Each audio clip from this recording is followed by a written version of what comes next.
It's a cold, grey morning in January 1997. Outside a bed and breakfast on the Raploch housing estate in Stirling, things are threatening to get out of hand. An angry crowd has formed, and they're not going anywhere until they get what they came for. Some batter the B&B's door, others wrap the windows. People clamber up a wall outside as police stand by. Inside, a man cowers in fear as the yells from the mob get louder. The anger is palpable. Yous are supposed to be here to protect us, right? Yous get paid to protect us. What protection can you guarantee us for my parents and for everybody else's parents here? This woman is demanding protection for her and the rest of the community's kids. But why? Well, the man cowering in the B&B is Alan Christie, a convicted paedophile recently released and housed in the Raploch estate near schools and young families. The restless mob won't move until Christie is gone. And soon, the whole of Scotland will be watching as TV crews set down their tripods and start filming the whole ordeal. At first glance, the scene appears chaotic. But when you look closer, someone is clearly pulling the strings, conducting the crowd like it's an orchestra. That someone is Margaret Haney, known locally as Big Mags. By the time the paedophile Christie is cast from the estate, mob ringleader Mags is a woman on a mission. It's a mission that will put her in the media spotlight and make her famous. But that fame will all too soon fall into infamy. I'm Myles Bonnar, a journalist at the BBC, and this is a story about a vigilante matriarch. She was sat in the middle like a queen. I thought, okay, well, she's who's in charge here. Mob justice. There was a virtual invasion of Stirling's headquarters, after which it became clear that the politicians had bought time to take some heat out of the row. A family from hell and a fearful community. There was a real problem for local people who were frightened. How do we deal with them? And one of Scotland's most famous crime dynasties. It's survival of the fittest and most ruthless. This is Crime Next Door, the Ballad of Big Mags. Episode 1, Welcome to the Raploch.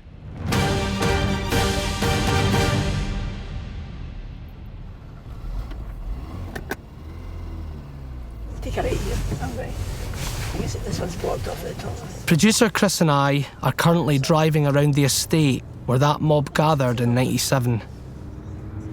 We have a tour guide, Billy McCord, a community activist who has lived here for over half a century. It's full of some great views. So we can take a left here. The Raploch sits under the shadow of Stirling Castle, one of the most instrumental and famous fortresses in Scotland's wars of independence. It dates from the early 12th century and has been the home of ancient kings and queens.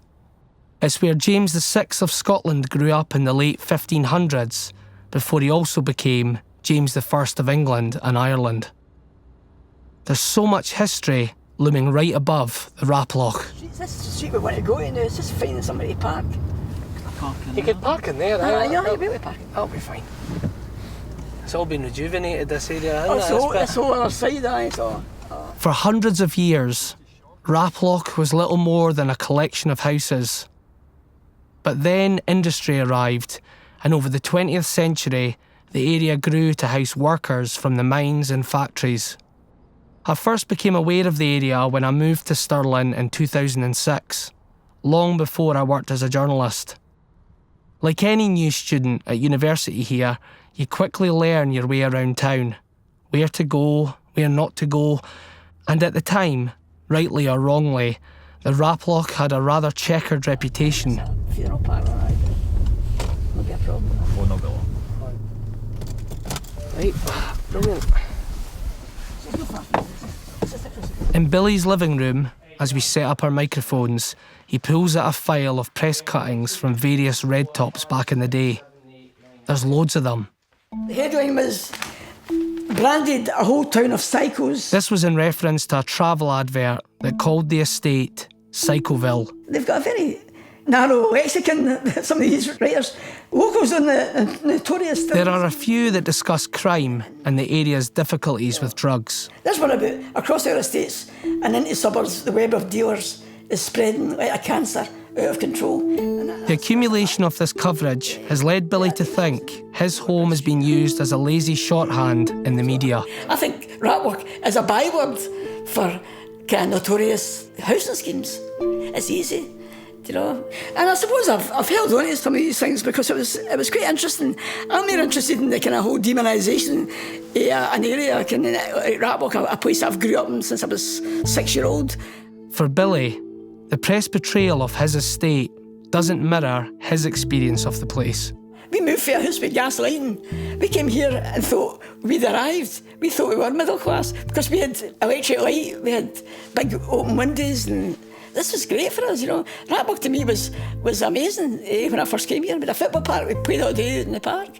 So Raploch, for me, has gave me my life. I suppose it's part of my identity. But by the time he reached adulthood, things had started to go downhill. In the 70s and through into the 80s, industry went into decline.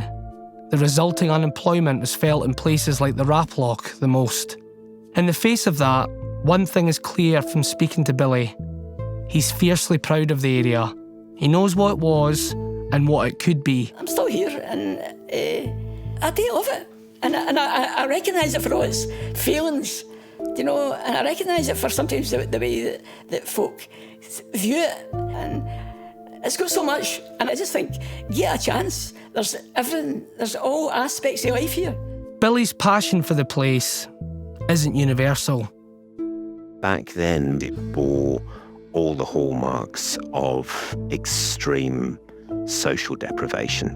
This is Ed Johnson. Back in the mid to late 90s, he was a young tabloid journalist for an agency called Newsflash, covering the courts around central Scotland. There was I would say, a large percentage of housing that was boarded over, kind of almost like an industrial operation of bolting on impenetrable steel shutters that just bolted over the doors and bolted over the windows. I think it wouldn't be unfair to say that big sections of that area were an eyesore and, you know, probably compounded the challenges of the people living there. And it just added to the general sense of decline on the estate. When I ventured into the Raploch in the mid-2000s, I noticed the boarded-up houses too. And I'd heard of the drugs and the violence in the area. The community of Raploch, nestled beneath Stirling Castle, has for years been burdened with the classic Sink Estate reputation. Crime, drugs, social problems. One of the most deprived urban areas in Scotland. Long-term unemployment levels are high, and only 4% of school leavers go into further education. I'm always wary about when the media start talking about Raploch and that, because Raploch's got tons of things to offer and there's a lot of community spirit. That community spirit that Billy talks about comes up a lot when you speak to anyone who knows the Raploch well. And that sense of community first brought Mags Haney into Billy's life. The first time I met her, she just seemed so enthusiastic about all the stuff that we were getting involved in. We're trying to engage the wider community in this anti-poll tax campaign. The poll tax was a government policy that billed individual taxpayers the same fixed sum. Rich or poor, whether you lived in a mansion or a high-rise flat, you were getting hit with a community charge. Prime Minister at the time, Margaret Thatcher, launched the tax in Scotland first. It was deeply unpopular and led to widespread civil unrest and protests. Conservative MP and Scottish Secretary Michael Forsyth was invited to address concerned residents of the Raploch. Billy was surprised when the invitation was accepted. He came in a very busy meeting in the Raploch Community Centre and he turned up with, I think it was the Chief of Police he turned up with. And so we're in this meeting and I was getting chaotic, folks shouting at him. It took a while for the meeting to calm down, but it did. And then Mags arrived. It was going well until Mags turned up with one of those wee blue bags that folk tend to get carriers in, you know. She turned up with this, and it was like the policeman started looking really, really nervous. The cops anxiously watched Mags stride up to the minister before she clattered the blue bag down on the desk. But she pulled out what was one of these European tins of mince that you were given at the time. They were Tins of cheap mincemeat would be distributed to people on the poverty line, so were flooded into estates like the Raploch. The look on Michael Forsyth's face was hilarious. It was just kind of, what's this about? And she went, you expect us to eat this? Well, I'll tell you, we feed our families better than this, and you can take your tin of mince up to yours, and you can eat it. And it was like the place just erupted and laughter and stuff. There's a picture of this incident, and Michael Forsyth looks like he doesn't know what to do with himself as he sits, ashen-faced, staring at the tin of mince. Mags looms over him, seemingly in total control. This is the woman everyone knows as Big Mags in full effect. It seems that once met, she was not easily forgotten. She had a bit of reputation as being a bit of character, shall we say. And she brought a lot of energy to the place. But she was funny as well. I mean, I can't deny that. She was funny. By the mid-90s, Mags lived in the Raploch on and off for 20 plus years. And everyone knew she's not to be messed with. I always say a family's not too big to be smacked if they're out of order. At this point, she's in her early 50s, slightly above average height with short blonde hair. She typically wears chunky gold earrings and a gold chain with a pendant around her neck. Her usual attire consisted of leggings, flip-flops or trainers, a t-shirt and a cardigan. That might seem fairly unremarkable, but she's got an aura, a presence. We don't want to have to turn our homes into jails where our children are locked in their own homes to let the paedophiles stalk the street. And that's what it's Mags heads up a clan of Haneys. She has 8 surviving kids, various grandkids, and her extended family tree is scattered across the estate too. And Mags is fiercely protective of her family. A matriarch. She was like a big, strong, maybe about 5'8", 5'9", big, tall woman, and a powerful woman, powerfully built woman, and well-dressed, and articulate, a real kind of public figure to rally people around, and she was a leader. That's Anna Smith, now a successful crime writer who was a journalist for the Daily Record. She met Mags plenty times during the 90s. A lot of times as a journalist, you go to a door and people want to slap you, but she just opened the door. Come on in, hen. It's very friendly, and offered me a cup of tea, and just a big, formidable figure, you know, a big woman with her hair, and I think her hair was short at that time.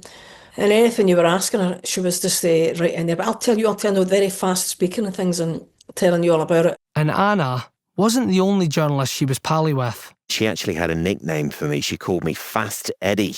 Here's Ed Johnson again. You know, it's a fiercely competitive business working as a tabloid journalist, covering court cases. You had to file quickly, and quite often, as soon as we had a line from a court case, she'd sort of run out of court.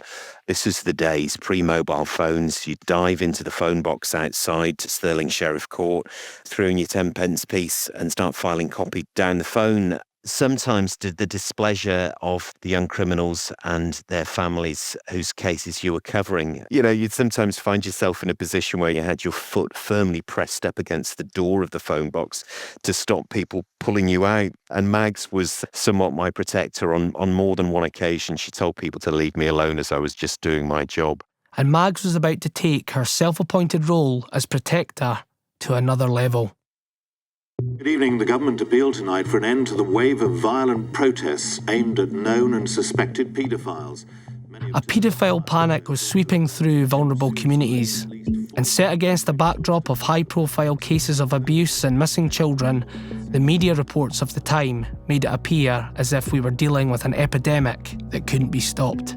As more and more communities take the law into their own hands, many fear it's turning into a modern-day witch hunt. Isn't the protection of a single child worth more than the civil liberties of a convicted paedophile? It is a daily ritual which these people say will only end when they've driven the last sex offender out of town. The Home Secretary says he hopes to introduce legislation as soon as possible for a register of paedophiles. The rehoming of offenders in communities proved to be a flashpoint, with many papers running campaigns to get the law changed. The message was clear. Convicted child abusers shouldn't be anywhere near kids. And therein lay the problem. Authorities were required to provide accommodation for homeless offenders upon release. But whatever their convictions, ex-offenders had a right to anonymity in matters of housing. Communities weren't told an ex-con was about to arrive in the area. Only victims were required to be informed. And this applied to any newly released prisoner. As a result, concern was building that paedophiles could be living anonymously near schools and young families all over the UK. And the systems designed to keep the location of paedophiles out of the public domain began to fail. Names, addresses, details of previous crimes were frequently leaked to the press and local communities that were increasingly prone to taking the law into their own hands. And that's exactly what's on the cards for Alan Christie.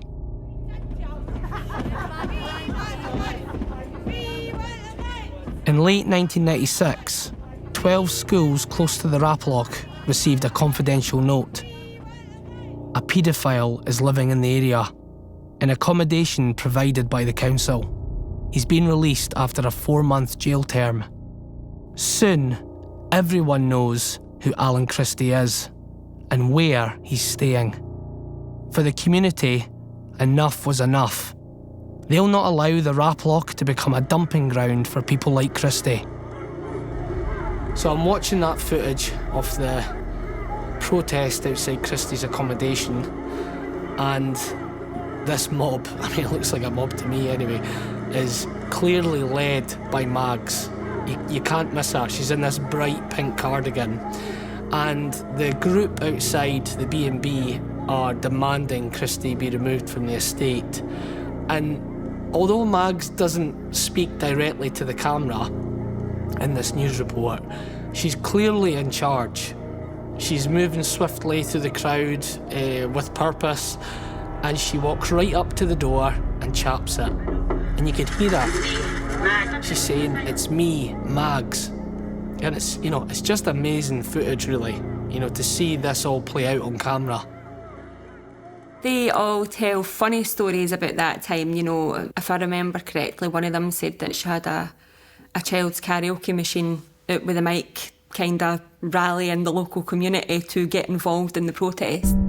This is Cassie Donald, one of Mags's granddaughters. I think it was something at her core that she really believed was wrong. Kicking a dog when it's down, the community was suffering enough without placing paedophiles in the community. It was a time where children roamed the streets. We knew everybody in the Raploch area, so we were able to just run along to the park or go along to the shop, and you weren't going to meet anybody that you didn't know.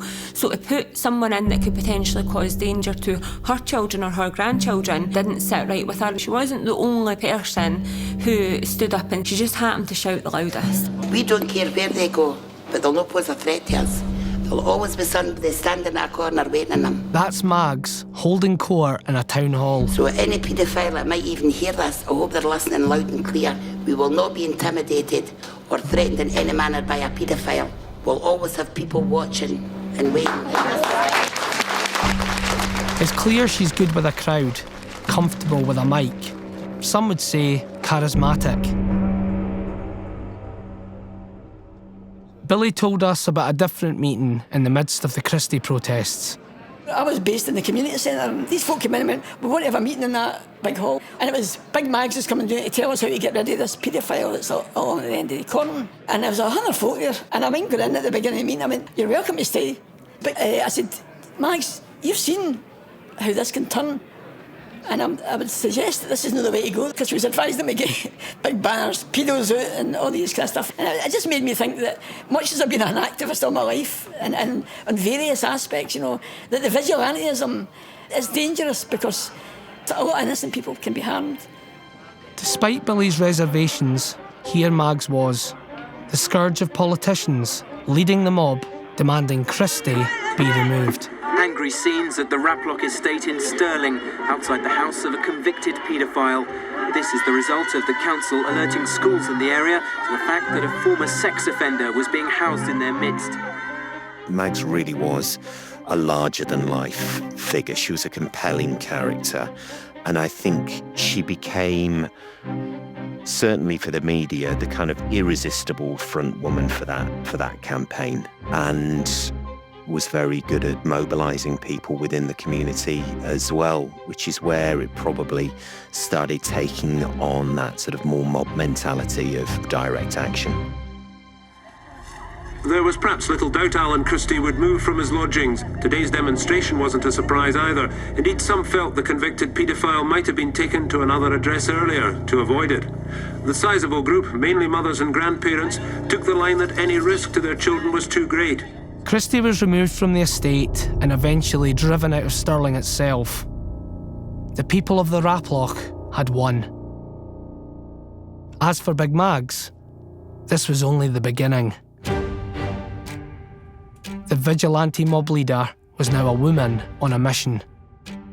If you want to demonstrate, to let the council know and the social services that you have had enough, then we will come and we will support you in that demonstration. TV news and print press were hooked on Big Mags. Big Mags has emerged as leader of a direct action campaign to ensure child molesters have no hiding place. And she revelled in it. I'm not going to say that she didn't love the attention, because she did. And she really did.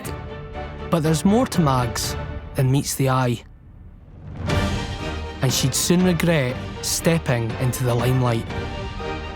That's next time on the Ballad of Big Mags.